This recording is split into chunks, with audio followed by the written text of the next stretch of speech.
தேவி புராணம் பாகம் 2. தேவி அசுரர்களின் நடந்த போராட்டம். வணக்கம் நண்பர்களே, இது உங்கள் தமிழன் சுரேஷ் யூடியூப் சேனல்.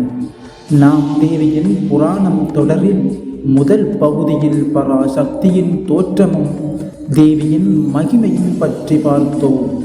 இன்று அசுரர்களை அழித்த தேவியின் வீரதீர செயல்கள் மற்றும் மகிஷாசுரமர்த்தினி வரலாறு பற்றி பார்ப்போம்.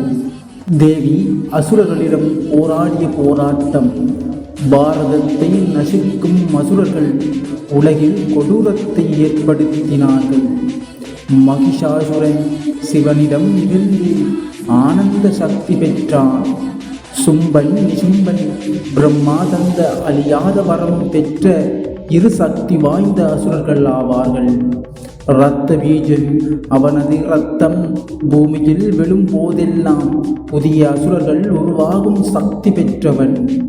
இந்த அசுரர்கள் தேவர்கள், முனிவர்கள் மற்றும் மனிதர்களை துன்புறுத்தினார்கள்.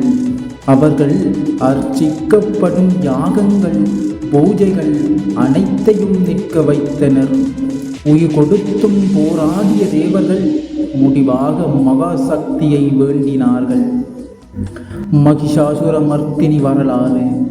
தேவர்கள் தபம் செய்த போது பராசக்தி மகா காளியாக தோன்றினாள்.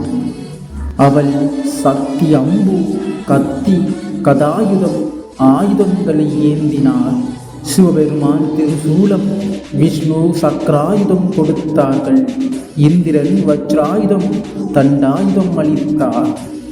சக்தி மந்திரம் முழங்க தேவிஷாசுரன் பலமுடன் போராடினான். ஆனால் தேவி அவனை சிங்கத்தில் ஏறி ஒளிபரவச் செய்ய சக்தியால் வேகமாக வீழ்த்தினார். அம்மா, நீ என் தவ பயன் என மகிஷாசுரன் இறந்தான். அப்போதே தேவி மகிஷாசுரவர்த்தினி என அழைக்கப்பட்டாள். தேவி மகாத்மியம்.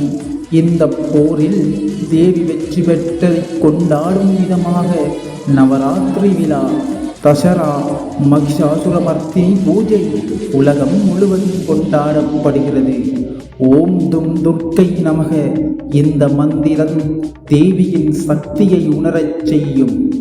இந்த காணொளியில் அசுரர்களை எதிர்த்த தேவியின் வீரதீர செயல்கள், மகிஷாசுரமர்த்தினி வரலாறு மற்றும் தேவி மகாத்மியம் பற்றி பார்த்தோம்.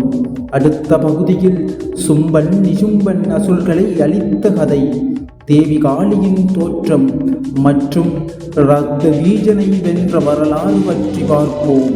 இந்த வீடியோ பிடித்திருந்தால் லைக் செய்யவும், உங்கள் நண்பர்களுடன் ஷேர் செய்யவும், மேலும் இது போன்ற வீடியோக்களை பெற சப்ஸ்கிரைப் செய்யுங்கள். நன்றி. பராசக்தி திருவடிகள் சரணம்.